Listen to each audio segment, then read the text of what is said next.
This is Professor Marin van Putten, who received a whopping €2 million grant by the European Research Council to linguistically take apart the Qur'an and figure out whether it lives up to its extraordinary claims as a perfectly preserved book originating in the middle of the 7th century. Before we get to what his analysis revealed, it's worth quickly going over the standard Muslim timeline.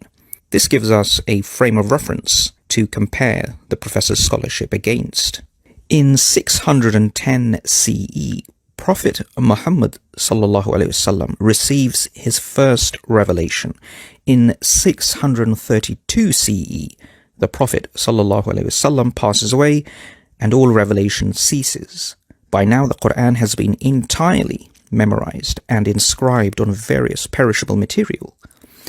In 632 CE, from various written material and men's hearts, Caliph Abu Bakr radiallahu anhu gathers the Qur'an into a single book, Mushaf. Note, the Prophet died this very same year. On the 25th year of the Hijrah, 647 CE, Uthman radiallahu anhu standardizes the Qur'an back to Qurayshi dialect throughout the Muslim lands. The period between the Prophet ﷺ death and standardization of Qur'an is about 15 years. Now, bear this in mind. This is the crux. According to the Muslim sources, the Qur'an was standardized by about 647 CE by the third Caliph, Uthman radiallahu anhu. And it is this claim that's being tested today. Now, one last important thing before we get to the professor's remarkable findings. What does standardization actually mean? Well, from the time of the Prophet ﷺ to the third Caliph, Uthman radiallahu anhu, a 15-year period, the Qur'an could be recited in 7 Arabic dialects called ahruf. Now, this doesn't mean 7 different Qur'ans. It means the 7 readings of the Qur'an are the same, but there are minute dialectical differences in how certain words are pronounced and spelt. This flexibility existed to assist the non-Quraysh Arabs with their recitation. What's important to remember is these 7 readings are mentioned in authentic ahadith, and so they're a part of the canonical readings of the Qur'an. They're not corruptions, and they certainly don't impact the theology. So the standardization process was basically Caliph Uthman radiallahu anhu restoring the Quranic recitation back to the main Qurayshi dialect, always the most popular one that the Quran was originally revealed in. Why? Because by about 647 CE, the different Arabic dialects were starting to confuse the new Muslims joining the growing caliphate. Now to our academic, a leader in the field of historical linguistics, who specializes in the linguistic history of Arabic, Berber and Semitic. Marin van Putten, PhD 2013 of Leiden University, who focuses his research on the textual history of the Qur'an and the early history of the Quranic reading traditions. For your information, he's not a Muslim, and his only motivation is to subject the earliest Qur'an manuscripts to the historical critical method.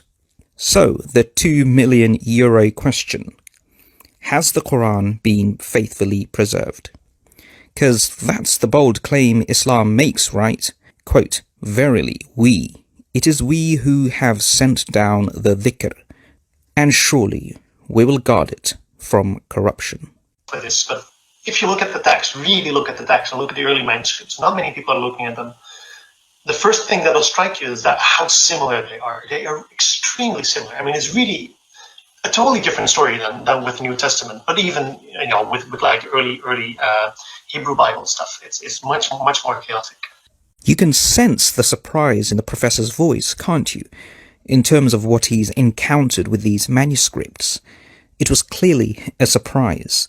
By way of comparison, he mentions the Hebrew Bible and the New Testament, but it's clear the Qur'an is in a league of its own.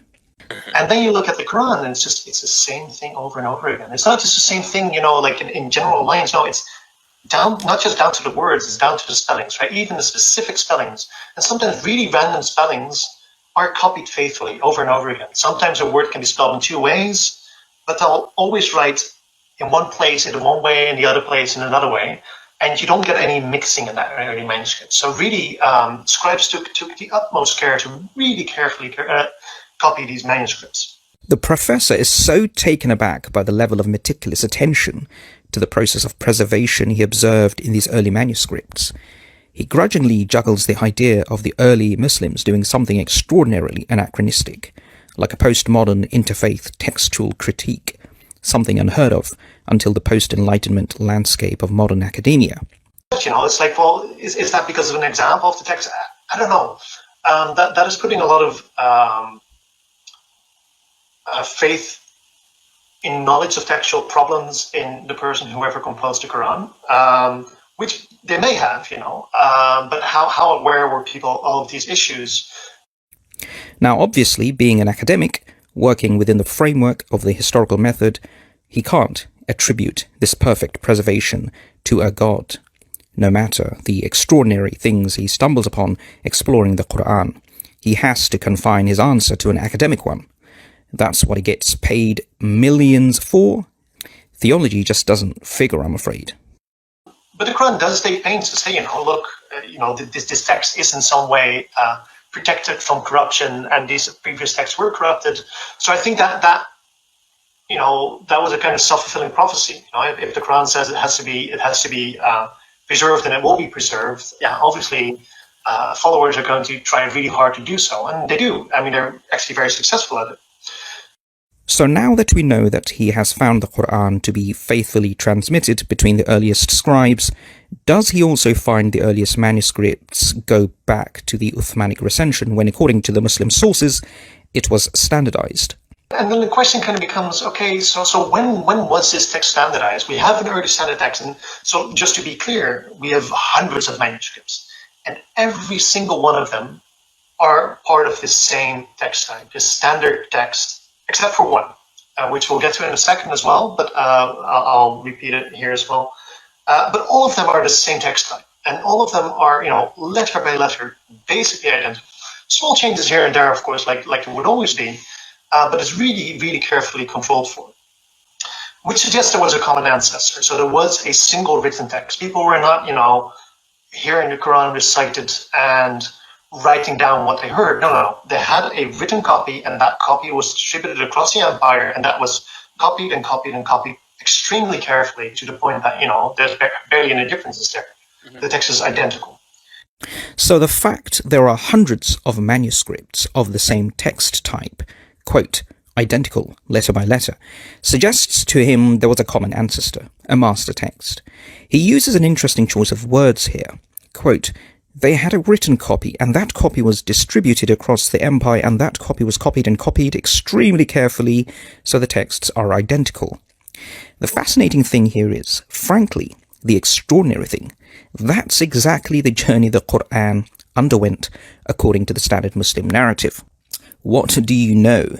Uthman radiallahu anhu standardized the text in 647 CE or thereabouts and distributed this master version throughout the empire, and then the master text was carefully copied thereafter. Subhanallah. So, we can safely say the Professor does find the Qur'an to have been faithfully preserved. Now the Professor will discuss when, as far as he can tell from the data, the standardization likely occurred. Remember, the Muslim sources claim it happened in about 647 CE during the Khilafah of Uthman radiallahu anhu. Keep this date in mind as we dive into the next clip. We have radiocarbon dated manuscripts, and radiocarbon dated manuscripts give, dates of these manuscripts from, say, the late 7th century and mid 7th century, that kind of era, and we have multiple of those. Well, all of those descend from a single original text. So if they all descend from a single original text, that original text must have been even earlier, right? Because they've been copied from that. Which brings us very close to a date, say, around the 650s, and not much later than that. Earlier is technically possible, but we have yet to see real manuscripts that really fall out of line in a weird way. Around 650, which is perfectly in line with the traditional Muslim narrative about this. who say that Uthman, the third caliph, who reigned around the 650s, standardized the text and distributed it across the Islamic Empire. Well, that seems to be what we see. That really seems to be what happened. Subhanallah.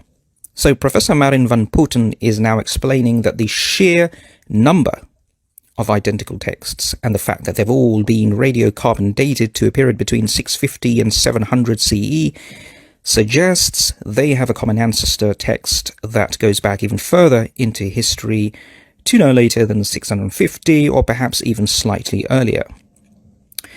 The numbers are important because if you have the one text carbon dated to 650 to 700, that might be an anomaly, right? But with hundreds returning the same date, it makes it more likely and reliable. Now, the fact that these hundreds of texts are near identical also suggests they couldn't have been written randomly or in isolation, say from memory. It signals they were handwritten, and there was also a scribal system in place ensuring standardization. Thirdly, if you have hundreds of identical texts in a period spanning 650 to 700, it suggests their master text must have existed prior to this period. Well, guess what?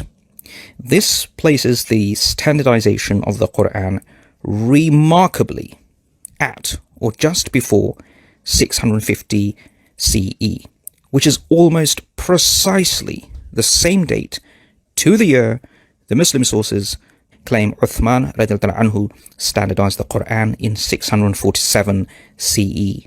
Wow. Just wow. Subhanallah. That is a remarkable overlap between the Muslim claim and modern scholarship. It truly is. Let's get something straight before we finish. The European Research Council is a secular body, governed by a scientific council and funded at a cost of 16 billion euros by some of the most liberal nations in the world in Western Europe. Its president is Maria Leptin, herself a molecular biologist. Ideologically, their mission is antithetical to religion, but they're going to be more averse to Islam because inside their paradigm, Islam is the least reformed and most in need of intellectual scrutiny. They don't exist to do any favors for religion. Let's not beat around the bush. Frankly, to them, the world is a better place without such superstition.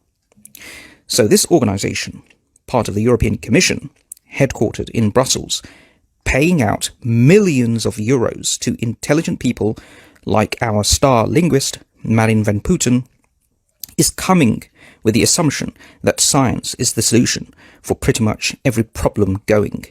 And baked into this bias is the additional assumption that if enough clever people subject any religion to enough specialist scrutiny, that religion falls apart and is inevitably proven a man-made enterprise.